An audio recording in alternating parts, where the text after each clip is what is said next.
What up, YouTube? You gotta make fun of my hair. It's been a crazy day.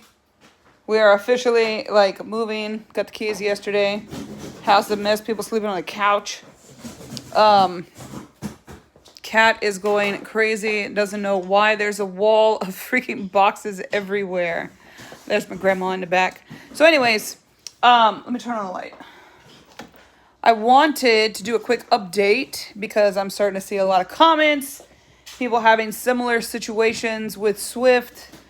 I will say I had to draw a line in the sand. So, long story short, because obviously I am busy. My daughter is actually in the kitchen finishing up the last little bit there. My husband will be home soon with the truck, and we're off. We're just moving, like I said, across the way, so it's not like it's far, but moving is still just a pain in the fucking ass.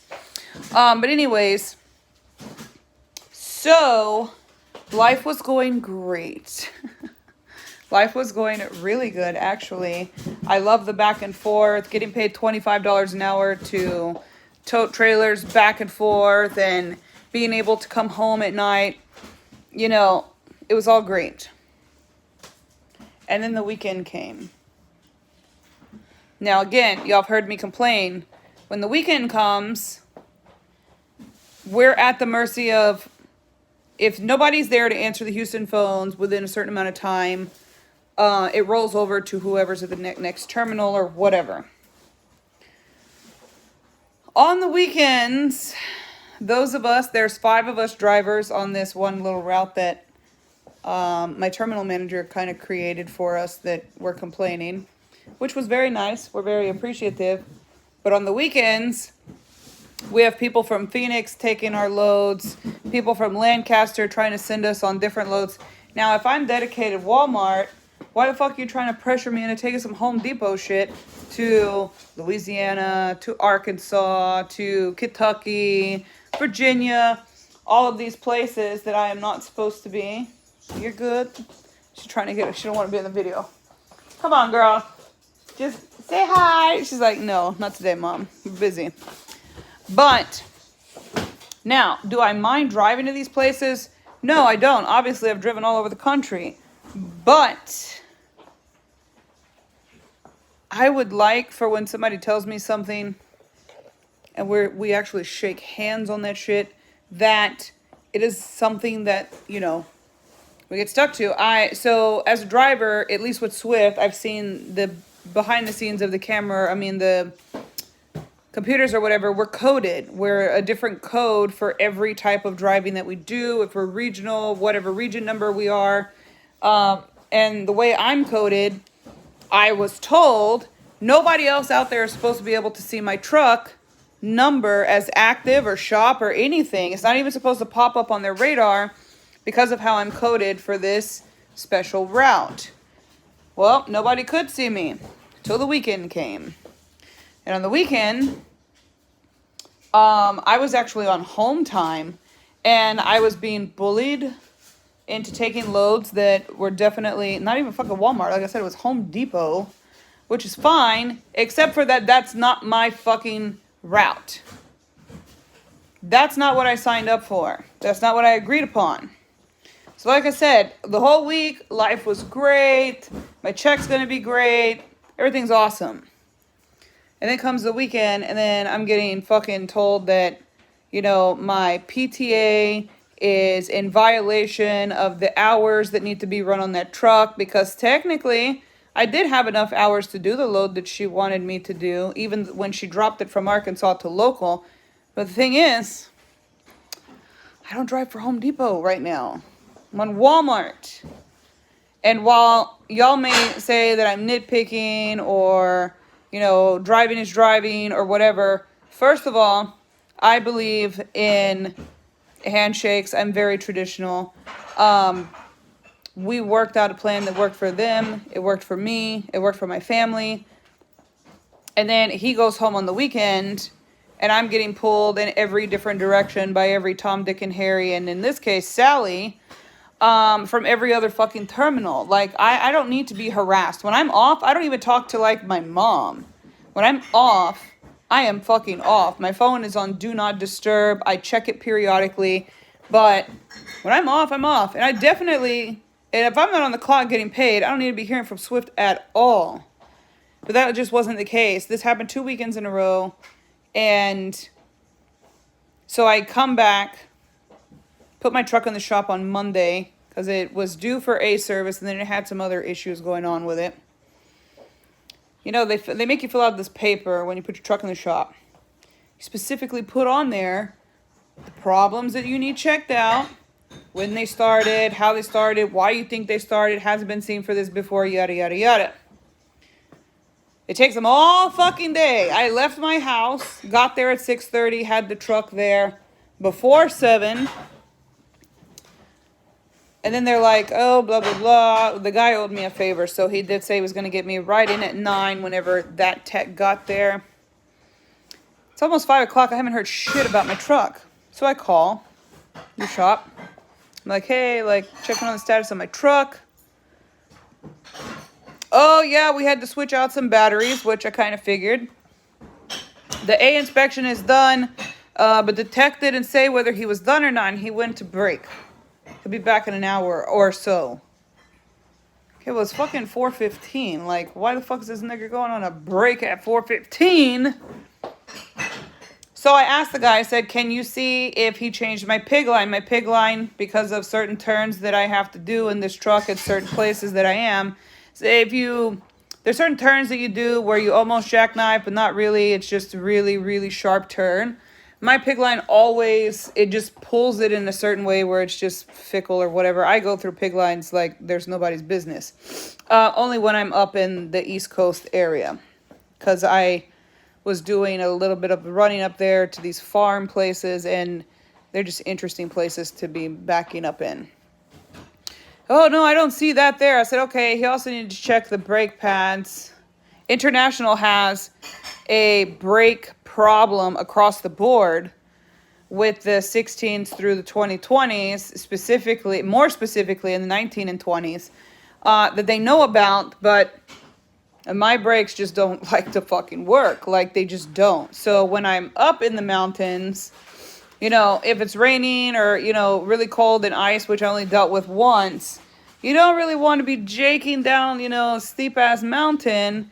You kind of need your service brakes to work, and mine just don't. Even when I'm driving in town, put my foot on the brake, I need to start stopping like a half a mile back because the motherfucker doesn't want to stop.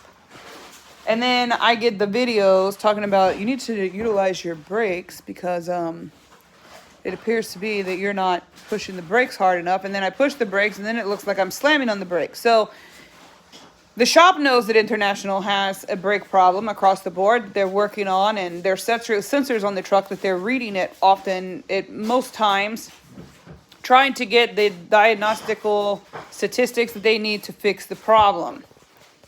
To my driver leader, I just look like a retard. I don't know how to use the brakes. That's fine. They didn't check the brakes. They didn't change the pig line. So they told me they were going to finish everything, let the guy know I could pick my keys up at the guard shack the next morning because I had a load ready to go. Okay. I get there really early. Now keep in mind, because I was having a battery issue, I have to take my cooler off the truck. I have to clean out the refrigerator, the freezer. Y'all saw the video. I got to take all this shit off the truck because it's going to lose power. Like, the power to my truck was cutting off completely. Wake up in the middle of the night.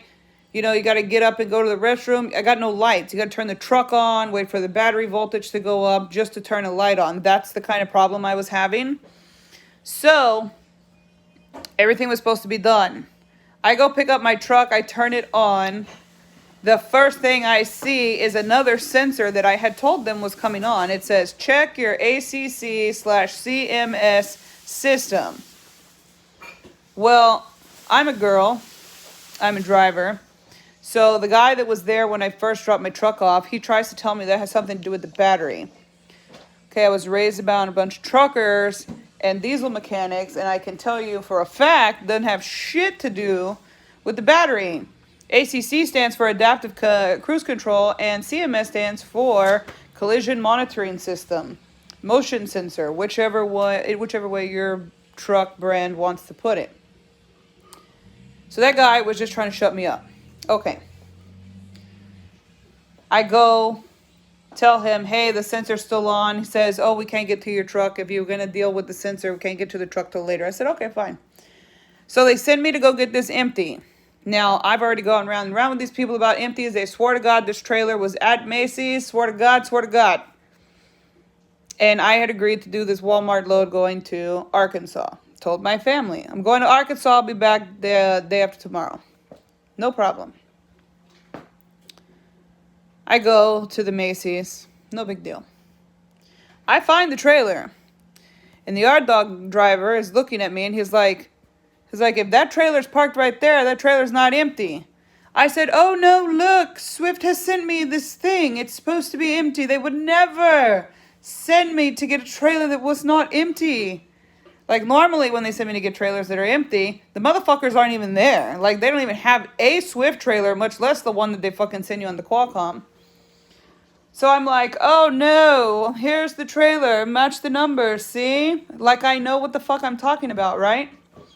He just shook his head and kind of drove off and was watching from afar. I'm hooked up. Not completely. I just always back up, hook my trailer up, whatever. Before I start coupling and doing all that jazz, I go to the back. Because now he's got me questioning what the fuck my company's got me out here doing.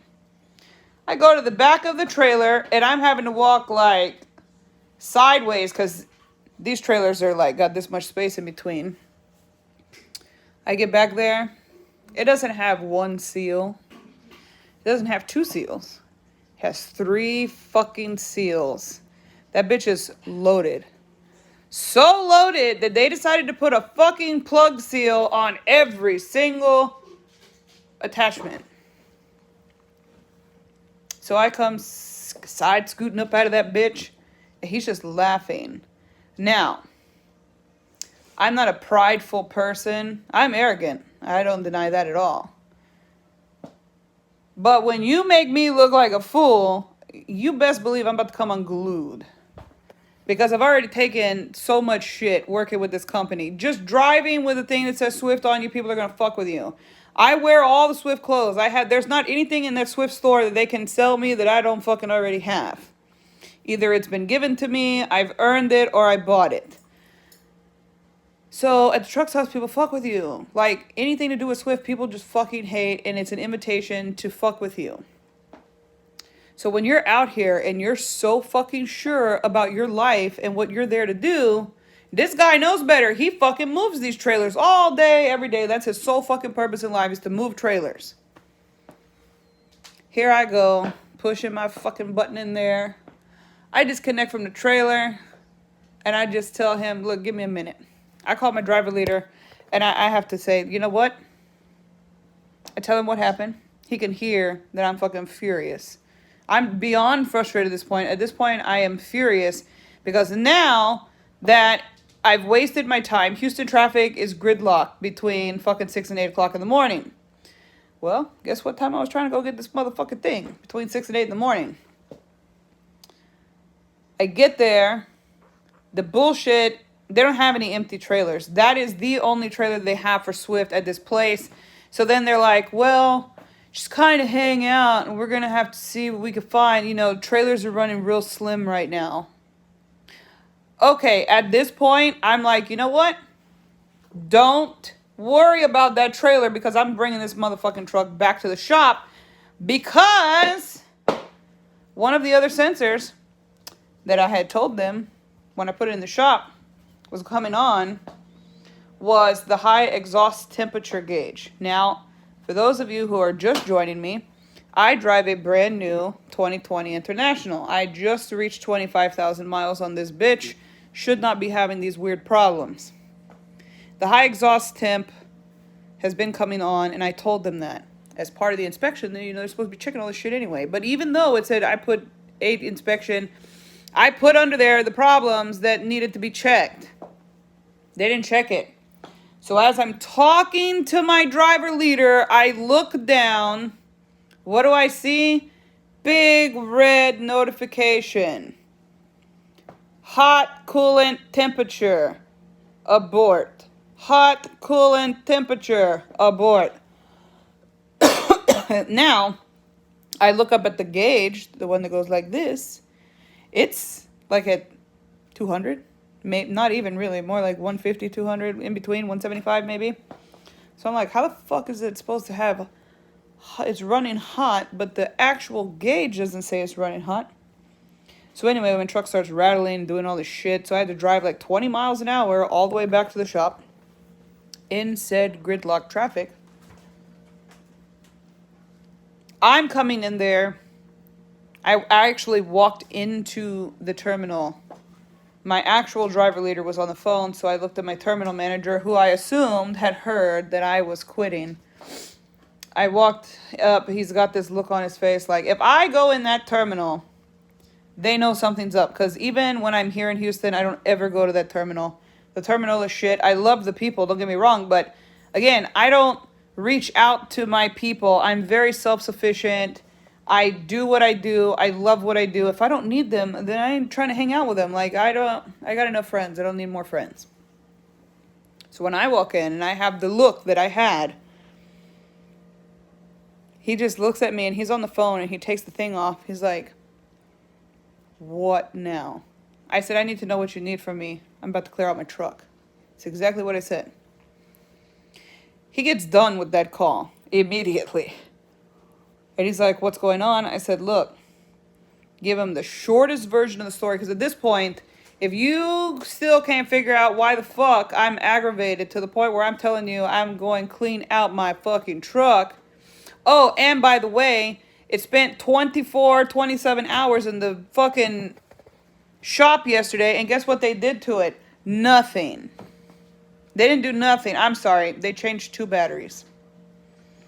And then you know what they did with the rest of my 2-page list of stuff that was wrong with it? Nothing. So guess what? It's outside, and at this point, it's fucking smoking. He says, well, let's go ahead and get your truck fixed first. Then, maybe by then, you'll change your mind. Calm down. And let's see if we can figure out what the fuck is going on. Because honestly, either one, they just blow smoke up my ass 24/7, which is possible. It is possible. I am an interesting person to deal with. I don't think I'm that hard to deal with, though. I'm very low maintenance. Give me some instructions. Tell me what you want me to do, and then let me go. I don't need you to hold my hand. I don't need you to catch monkey wrenches that fly in the way. I can handle all of the elements that could possibly fuck up my day as a truck driver. But when I have people within the same company coming at me with different bullshit that you and I didn't discuss, and you're the person that I'm supposed to report to, you're going to have a problem with me, and it's not going to be a nice one. So, I took the truck to the shop. And the guy, I even took pictures of it because I said, the people at the shop think I'm crazy. They're like, oh, it's a brand new truck. Same thing happened on 50's truck. 50 has me pre-tripping his truck. I'm his student. I tell him, dude, second and third passenger axle, they're leaking fluid. Oh, no, I'll teach you how to do it later. You don't know what you're talking about. It's a brand new truck. Guess what? Motherfucker wasn't just leaking. I mean, we were leaving puddles of differential black fluid everywhere we went. People on the highway were like, hello, you leaking some shit over here. So, when you teach me how to do something, I'm going to fucking do it above and beyond to the best of my fucking ability, because my life depends on that truck operating at optimal level. My children having their mother, my wife, my husband having his wife, me not killing other people. There's so many variables of lives that are at stake in my mind if that fucking truck doesn't run at optimum level. So when I tell somebody who is a mechanic for the company that I drive for, I need this shit checked out and I need it fucking done like right, and then I get my truck and it's in worse shape than when I dropped it off the day before, I have a problem. So all of these little bitty fires just turn into a massive fucking bonfire. And once I'm to way up here, I'm fucking done. Like, I don't have time for stupidity. And that's what I think is going on. So just a bunch of stupid squirrels running around chasing tails. Like, that is how I feel. And this channel is to tell you the good, the bad, the ugly. So that's how I feel. I feel like, I've said it before, you can go to 10 different Swift employees, ask them one question about trucking. Just pick one. I don't care what it is. You're going to get 15 answers. Again, you're only asking 10 people the same one question. I promise you, you're going to get 15 different answers. I don't know how. I don't know why. It's just the way it is. It can be something as simple as, how do you start the truck? You are going to get a fucking history lecture from each of those 10 people 15 different ways. I promise. I've heard it. I've seen it. I'm just like, okay. I was born in the morning, but not like fucking yesterday morning. Like, I'm a grown person who actually has degrees in life. I told my driver leader, bitch, I am a fucking registered nurse.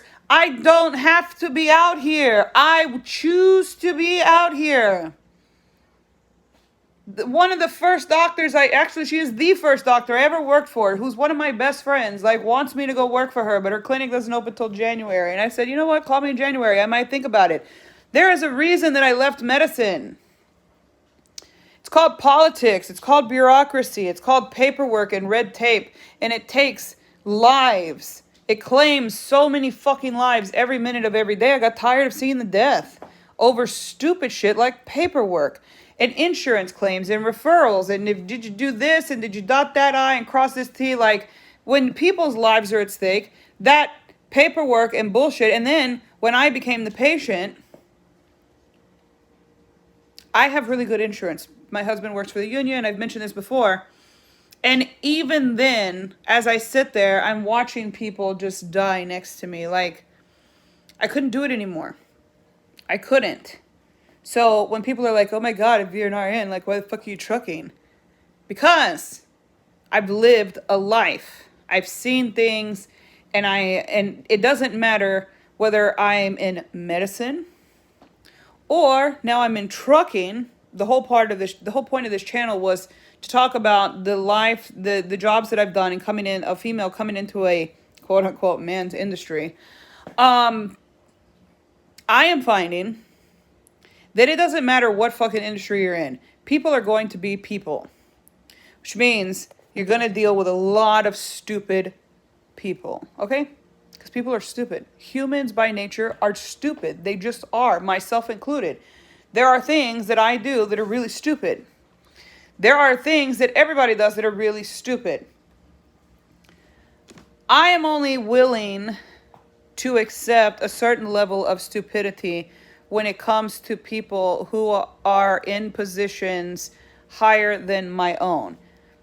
And I word it that way because I don't believe that just because you're a terminal manager or you're the fucking founder of Swift, you're no different than me outside of that title. We all piss, shit, eat, sheet, slips. Yeah, what is it called? Shit, shower, shave.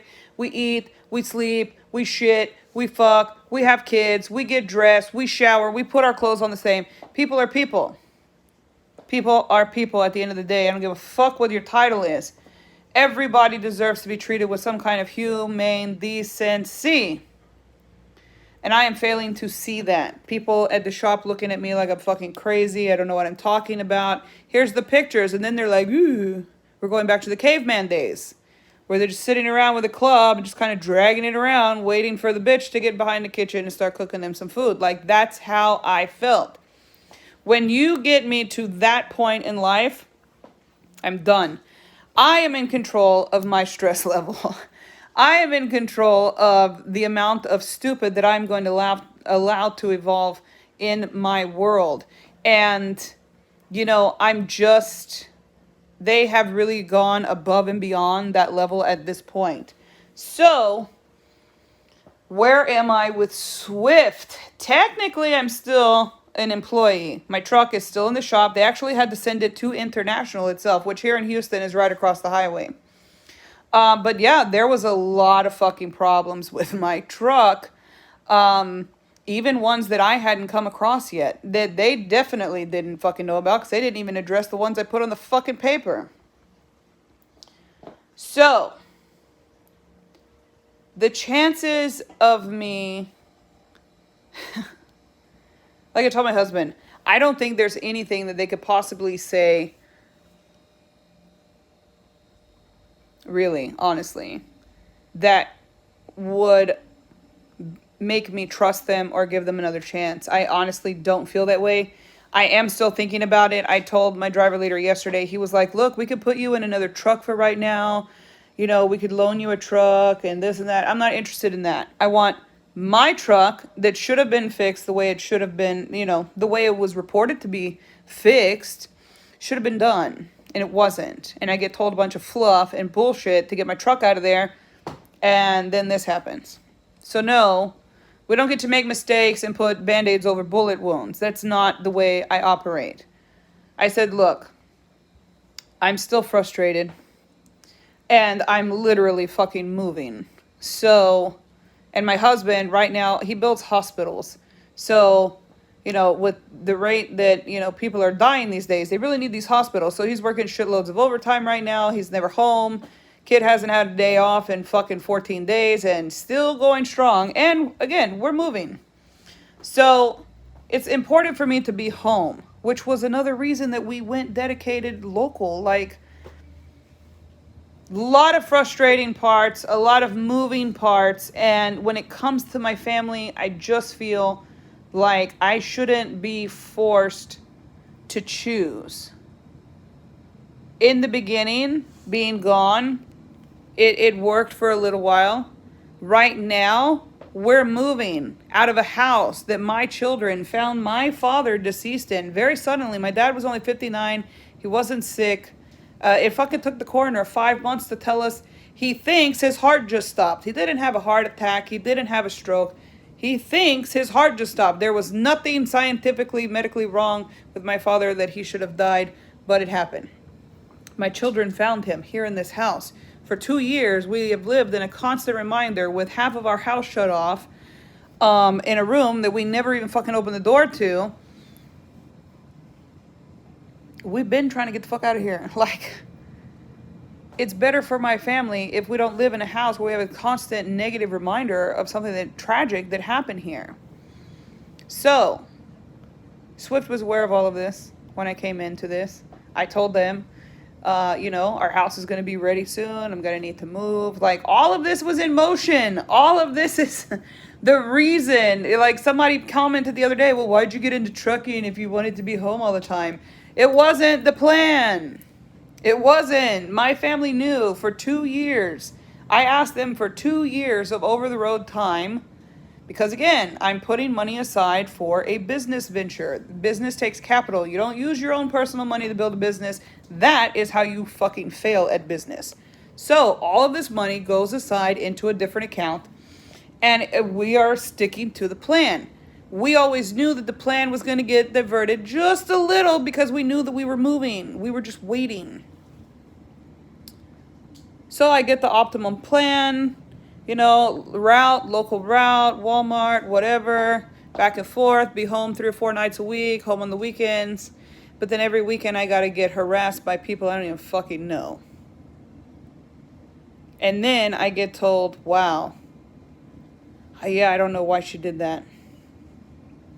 That's not acceptable to me. It's just unacceptable. It's unacceptable. So, my truck's in the shop. I still have stuff on the truck. I took off my perishable stuff, obviously my clothes and stuff. And I didn't unpack completely when I got back on the truck the other day. I just knew, somebody told me, don't unpack. And I didn't. All my stuff stayed packed. I just put all the cold stuff, of course, back in the cooler and the refrigerator and the freezer. And it wasn't 4 hours later, I'm packing the shit back up. Truck's going to International. And, you know, it's like, hey, you want to use this other truck and run? Like, we haven't even begun to scratch the surface of the issues that I have conveyed to you. And that's how you want to come at me? You want to get in another truck? We got this load that needs to go. I understand that the trucking industry is cutthroat. So I just came out of the fucking beauty industry. You can't get more cutthroat than that. But Swift preached a lot about family. Swift preached a lot about safety. One of the things about safety is you need to be mentally focused on what you're doing. When you have all of this shit going on at home and you got a husband that's working like fucking 90-hour weeks and you got 2 teenagers here. My daughter's birthday was just yesterday. She just turned 12. Guess what we were doing? This is what we're doing. We're moving. Her birthday party's in fucking 2 weeks. I missed my son's birthday in October, and I told them this is part of the sacrifice. He turned 15. I wasn't here, but I got to watch it via FaceTime, so that's cool. I understand what I was signing up for. My dad did this for he did it for 16 fucking years. So, as far as your comments, you can really, if they're going to be stupid, just don't even bother with it. Like, go fuck with somebody else, because I am just not the person. Like, I'm just going to block you, honestly. If you have serious questions or concerns, or you have any kind of insight as to why a business would operate in a way that is just what I consider to be stupid, there's not another word for it. If my truck is not running, you're not making money off of my truck. And if you're not making money, I sure as fuck ain't making money.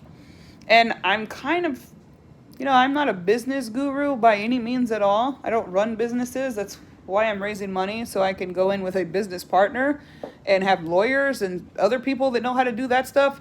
I know how to do the logistics of what I need to do. And I get paid for doing what I do. They get paid what they get paid for doing what they're supposed to be doing. I don't see how a business is okay with having such a high turnover rate. And the turnover rate has absolutely nothing really to do with the drivers.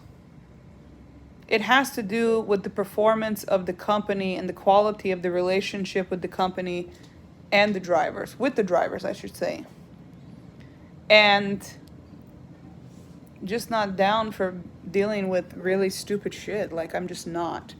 So, Monday, I'm hearing, is when my truck will be out of the shop and it should be backing up to go, up to par. So, we'll be finished moving on Saturday. Have a couple of days to think about it, and I make my ultimate decision on Monday. So we'll see. Like I said, as of right now, it's been 2 days. I've had time to think, and I'm obviously occupied. I can't think of one thing that they could say. And they don't want to let me go.